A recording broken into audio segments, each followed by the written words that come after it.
I'm Doug Lichtman, and in this video, I want to think about section 106.1 and 106.2, the first two pieces inside this group of rules about what rights do you get when you get a copyright. 106.1, you might remember, is the right to reproduce the copyrighted work in copies or phonorecords. That last bit again is saying reproduce, not just anywhere, but reproduce in these physical forms. Make a book, make a CD, make a film, put it in computer memory to reproduce the work in some tangible form. That's 106.1. 106.2 is then the right to prepare derivative work based on the copyrighted work. And a couple of things I want to show you about these two provisions. Let's start with 106.1. The key work in 106.1 cases is usually work where we're trying to figure out, should we even bother with a case? And kind of the classic fact pattern is someone's done something really successful, a movie, a song, something, and somebody else knocks on the door and says, "You stole that from me."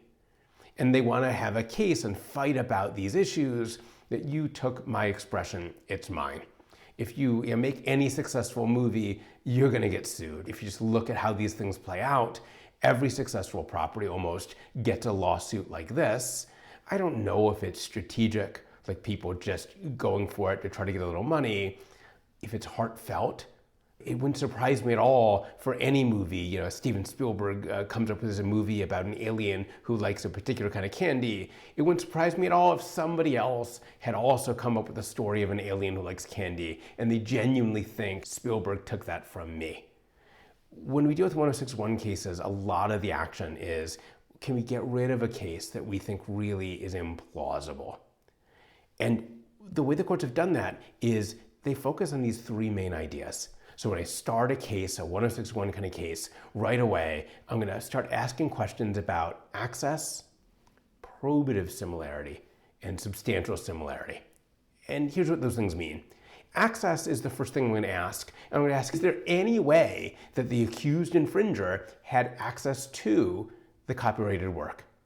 So if somebody sues Steven Spielberg, question number one is it even possible? Because remember, independent creation, if Spielberg came up with something similar, but had no way of copying, we're done.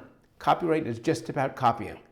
And so the first question we ask is, was there possibly, plausibly access? I mentioned in one of the early videos, Steven Spielberg leans right into this. This is part of how he runs his world. He refuses to read his mail. He is someone whose full-time job it is to receive the mail, send it back. And the reason he does this is when he's accused, which he always is, of having stolen expression, he right away can say, look, I'll put this person on the stand, and they will establish quite honestly that I couldn't have seen your work. You might have sent it to me, but I don't look at things that are unsolicited. It's my way of protecting myself from cases, making them go away. I don't expose myself to other people's submissions. Access. If there isn't access, there can't be infringement. Once we have access, I want to know about probative similarity. This is similarity that makes me think there was copying. It doesn't have to be similarity that is expressive. Just, was there copying? There might just be like detective work. I see a smudge. It looks like that was photocopied. Probative similarity is any similarities that make me think there was copying here. If I have sufficient evidence of access and probative similarity, then I go to the last question, substantial similarity. And that's the one that says, fine, maybe there is some similarity. Is it actionable? Is it enough and of the type that copyright law will step in? Because of course, if your similarity is, we use the same facts. And even if you copied the facts, that's okay. Probative similarity is, do we think there was copying? So we had access, there was copying, and then and only then do we roll up our sleeves and do the harder comparisons to say, all right, if there was copying and there was access, did you take things you shouldn't have? There's a whole bunch of rules then that come into play. We excuse stuff. We excuse things that are de minimis, like really, really small. So if I take a really underdeveloped character, a stock character, that's not going to count. The expressive isn't enough to warrant protection. We have all sorts of little nuanced rules. And then at the end of the day, we got to figure out how we decide who does the comparison and from what perspective. And there's a lot of law there. I'll tell you, it's still a little bit of the Wild West. So there is law. So for example, experts are allowed to testify about probative similarity, similarities that tell us there was copying. However, when we get to substantial similarity, we really don't care if the expert thinks it's the same. What we care is if the relevant audience thinks it's the same. And so we shift perspective a little bit and are trying to figure out what would the target audience think? Would they distinguish between these works? Would they see them as too close? What level of overlap would they perceive? Of course, I have a lot of words for all this. I think a lot of it is kind of just on the vibe and rhythm of the case. I don't know that we have great words that help us figure out when the similarity is so strong as to be problematic. Again, lots of words the judges will tell you you should abstract from the idea and you should separate layers and think about, on the one hand, kind of a very high level expression like big picture plot, and on the other end, the real details, exactly your words. We've got a lot of vocabulary we can throw into the mix, but at the end of the day, substantial similarity has this feeling of being a judgment call from the perspective of the audience. Tell me about the overlap, how much expression really was taken. And so mainly when I dig in, even in the normal JD classes, when we talk about 106.1, I mainly use it to emphasize this way of framing a case. Let's look for access, let's look for similarities that make us think there was copying, and then if we have to, we'll dig in and evaluate the actual copying itself through a copyright lens. Let's dive into 106.2. 106.1 is reproduction. 106.2 is the right to make derivative work. And here's the thing. Let me show it to you in a case and then tell you what I'm worried about. There was this really cool case back, I don't know, maybe 10 years ago now, that had spun out over the Harry Potter books. So J.K. Rowling had a copyright in all the books that were wonderfully successful. Warner Brothers cut a deal to make the original set of movies about the Harry Potter books. And Warner Brothers executives knew that these movies, it would take a decade or so to make all those movies. And so they had to figure out what are they going to do while this is all going on, because there are going to be lots of people reading the book, lots of people enjoying these movies, and it's kids. And so we were going to see like fan fiction. And we want to see websites dedicated to these characters. And Warner Brothers had to figure out kind of what are we going to do about all of this. And they did something that I thought was awesome. Warner Brothers decided that being nice to their fans, allowing their fans to do websites, allowing their fans to do fan fiction, being nice to the fans was a win-win. The people, the men and women at Warner, a lot of them thought to themselves, look, this is kind of my life's work. I'm going to spend a whole 10 years of my career doing this.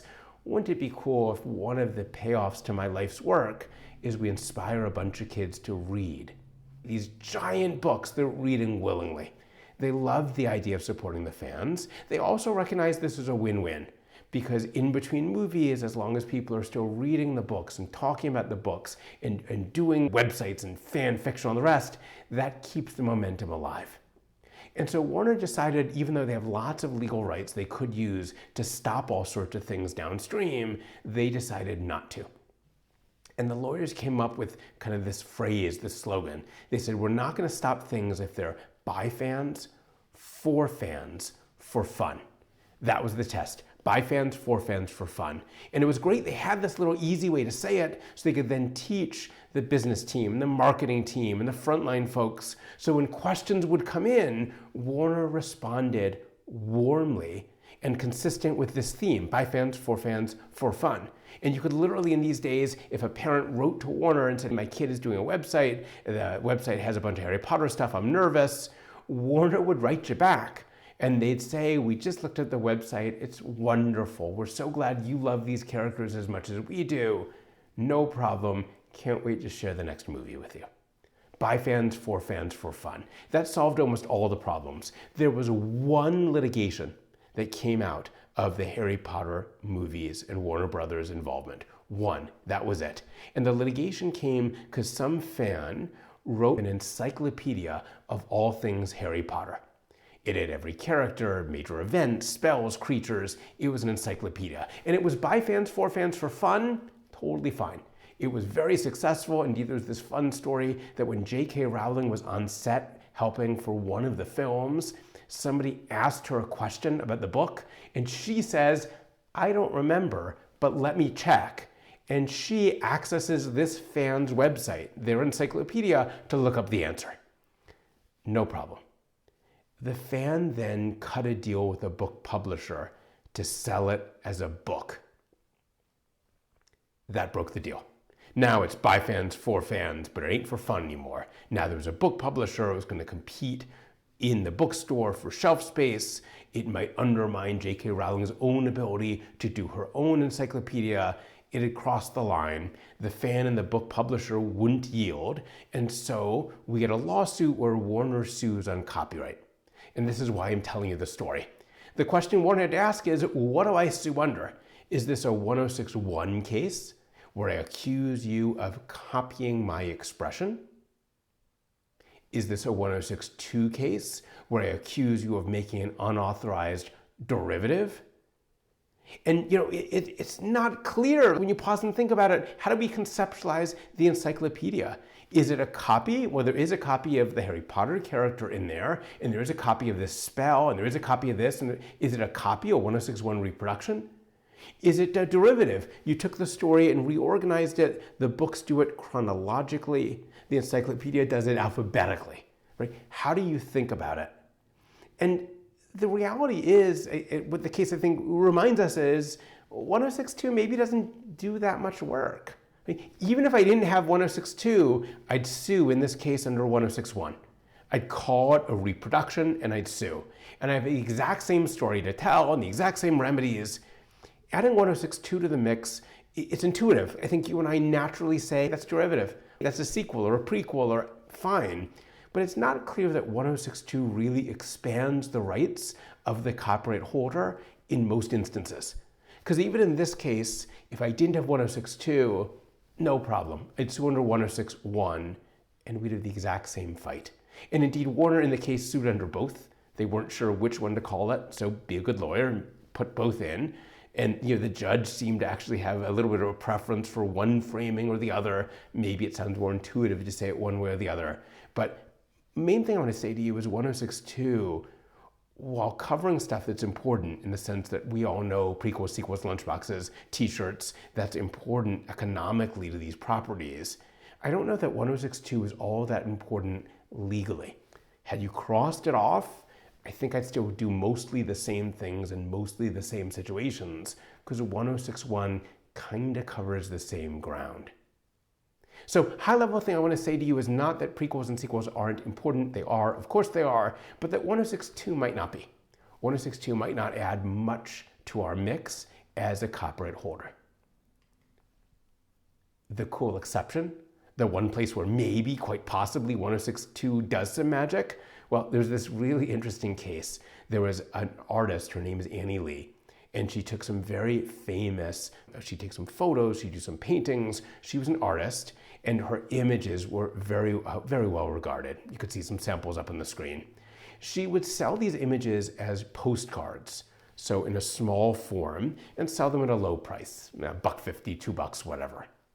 Somebody started buying the postcards and mounting them on tiles and then selling them as a wall hanging. And Annie Lee was annoyed about this, and she was annoyed about this, not because she didn't want her work used as a wall hanging, but because she was kind of economically not benefiting from this, to the extent that she's selling the thing for $1.50 or $2, and then this other party was mounting it on a tile and selling it for $50. What Annie Lee wanted is she wanted to be able to use her copyright to be able to distinguish between two types of buyers. She wanted to sell it to you as a postcard for $2, but if you wanted to use it as a wall hanging, she wanted to sell it to you for more. And so she gets into a little litigation. She knows, I think, that copyright law sometimes does this. Remember my example in a prior video about Hamilton, where I pointed out that if you buy Hamilton and read it at home, you just buy it for $25. But if you buy Hamilton and want to do community theater, Copyright law forces you to go ask permission. You need a performance right. And so I think Annie Lee wanted to do something like this. She went to go litigate with the party that bought the postcards, mounted them, and was selling them at these higher prices. And 1061 wasn't going to help her. The bad guy in our story wasn't making reproductions. They bought the postcards. And 1063, which we haven't covered yet, but we will, about distribution, 1063 wasn't going to help her either, it turns out, because they legitimately bought the postcard. And once you legitimately buy it, you can pass it around. You know this, think of like used books. Annie Lee thought that maybe the thing that would help her is 1062. What she wanted to say is, this is a derivative. Therefore, they need to ask permission. If they just bought the postcard, using my postcard is not a derivative. But if they do this, if they get the postcard and mount it in a tile, they're making a derivative. That's another legal right, and boom, it would give her a chance to stop them or cut a new deal with them. To litigate that, she had to convince the court that the postcard mounted on a tile was a derivative work. I'm inside section 101, the definitions. What's a derivative work? A derivative work is a work based upon one or more pre-existing works, yes, such as a whole long list of examples, or any other form in which a work may be recast, transformed, or adapted. A work consisting of editorial revisions and so on, which as a whole represent an original work of authorship, is derivative. And so Congress said derivative work is stuff where you've recast, transformed, or adapted. It's stuff that is itself an original creative work.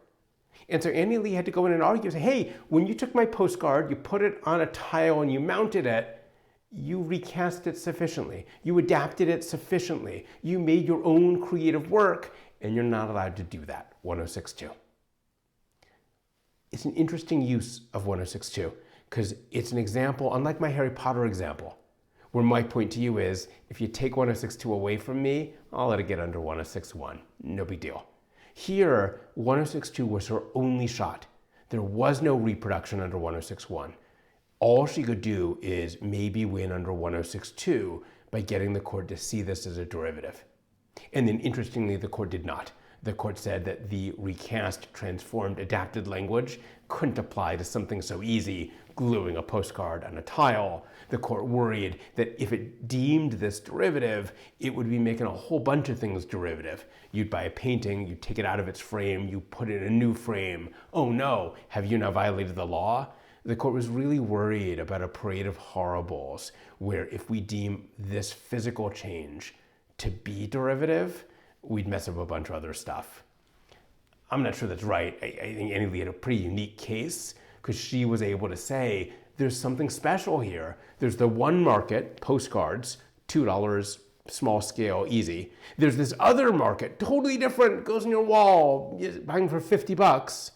I think she could use that to argue it really was meaningfully recast. It really was meaningfully adapted. How do you know? The market told you. Look at the price points. I think she had a better case than the court let on. I mention it to you not to champion Annie Lee's case, but to show you that there are these occasional examples. I think of them as the cut and paste cases, where there's no reproduction, and so 1062 maybe is the only thing I've got. But beyond that, I think the Harry Potter example is the dominant example, which is 1062 is nice. It's really intuitive to call these things derivatives, but if you can't, no big deal. 1061 seems to cover the waterfront too.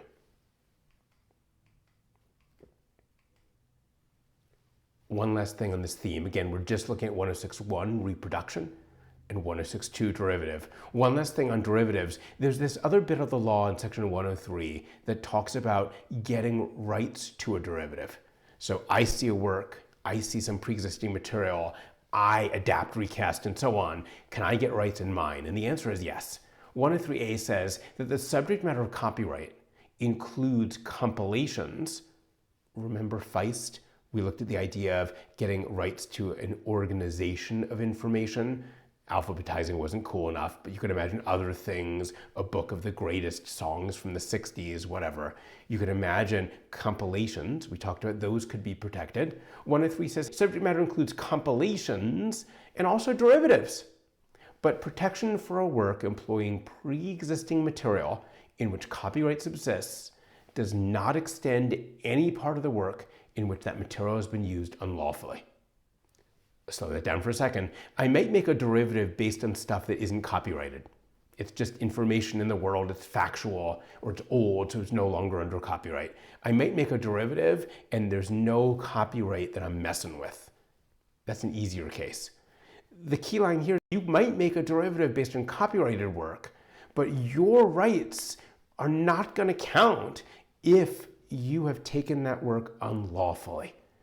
We'll look at an example case in a second. While I have it, let's just look at 103b. 103b, just adding more detail about these rights. You can get rights to a derivative. Be careful when you use someone else's stuff. And the copyright in a derivative extends only to the material contributed by the author, as distinguished from the pre-existing material employed in the work, and does not imply any exclusive right in the pre-existing material.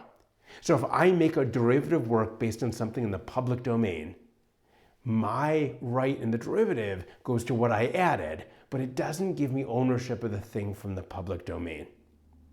This sometimes gets confusing. You see like a high school choir will be doing a song, and they'll choose some old song, a row, row, row your boat. And you'll look at their sheet music and it'll say copyright 2025. And you think, what? Like row, row, row your boat's been around forever. How could that possibly be? And what the copyright is meaning to say is that someone did a special creative arrangement of row, row, row your boat. Their copyright goes to their arrangement, but not to the underlying song. You can sing row, row, row your boat in the normal way as much as you'd like.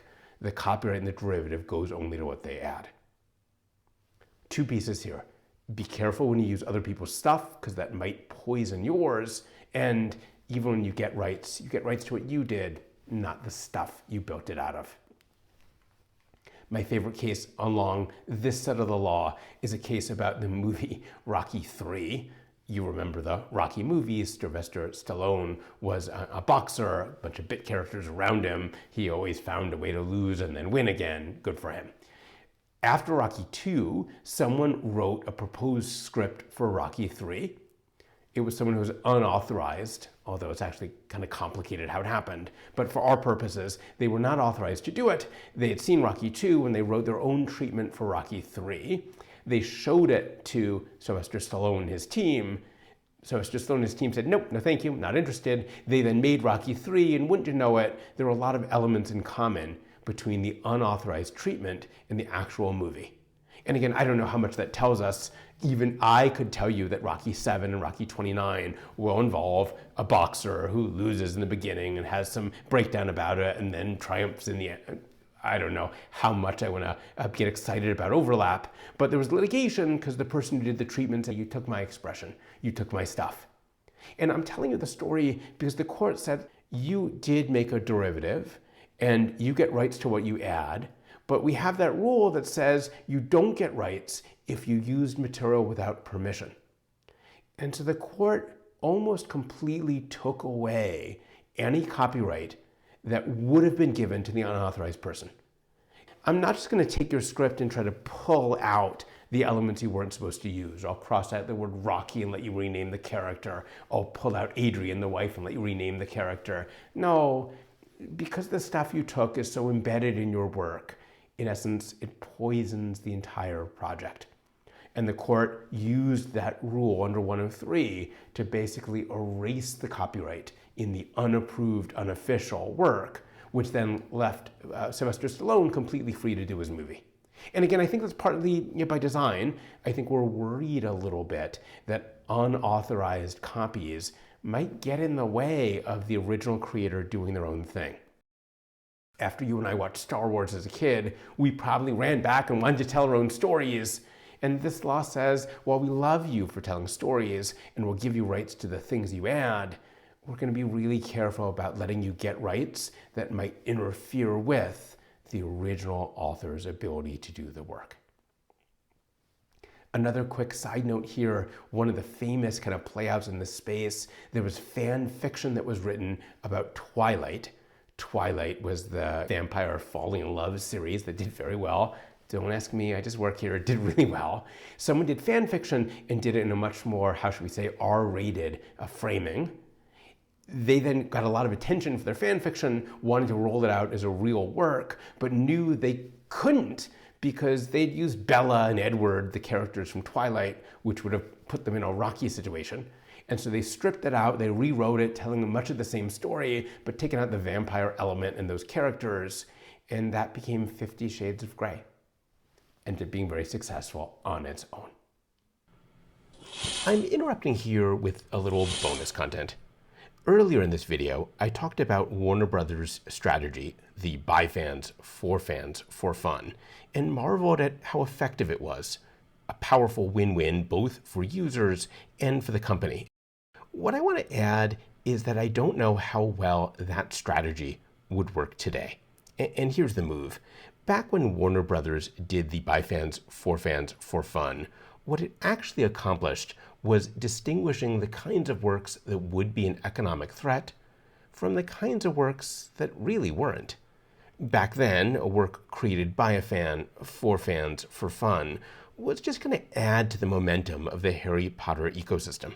No one was going to watch the fan production instead of watching a Warner Brothers film. No one was going to read a fan story instead of buying J.K. Rowling's next book. But the technology moves so fast, I'm not sure that's true anymore. And here's an example just to see what this looks like today-ish. So much more recently, the company behind the Power Rangers was working on a major motion picture. The Power Rangers had been around for decades. They've been a really successful kind of cartoon property. And there was a big motion picture studio working on a kind of campy live-action Power Rangers film. Two fans, in this instance, James Van Der Beek, who you might recognize from Dawson's Creek, and Katie Sackhoff, who you might recognize as Starbuck from Battlestar Galactica. But two fans decided they would make a little YouTube video where they would be Power Rangers. And, well, it was kind of fabulous. Katie Sackhoff and James Van Der Beek had easy access to really good technology. They wrote themselves what I think was a really good script, making the Power Rangers story much more kind of down-to-earth and practical. And all of a sudden, by fans, here two very famous fans, for fun, it was up on YouTube, no fees, all of a sudden, it was an economic threat, in this case, to the Power Rangers. It was so beautifully produced and such a good story that fans liked it. And indeed, there was some pushback against the official movie, because by comparison, I don't know if it was as good. And so all of a sudden, by fans, for fun might not draw the line that it did back in the Harry Potter days. Again, back then, I think it distinguished between work that would be an economic threat versus work that really wouldn't be. And now, with the kind of technology that you and I, and Katie Sackhoff and James Van Der Beek have access to, all of a sudden, fan work might be competitive work too. Here's a clip.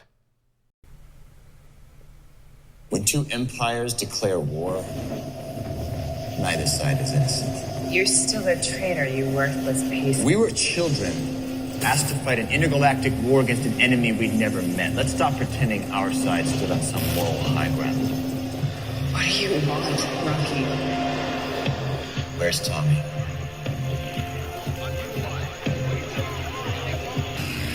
Tommy Oliver is a ghost. You'll never find him. I don't even know where he is.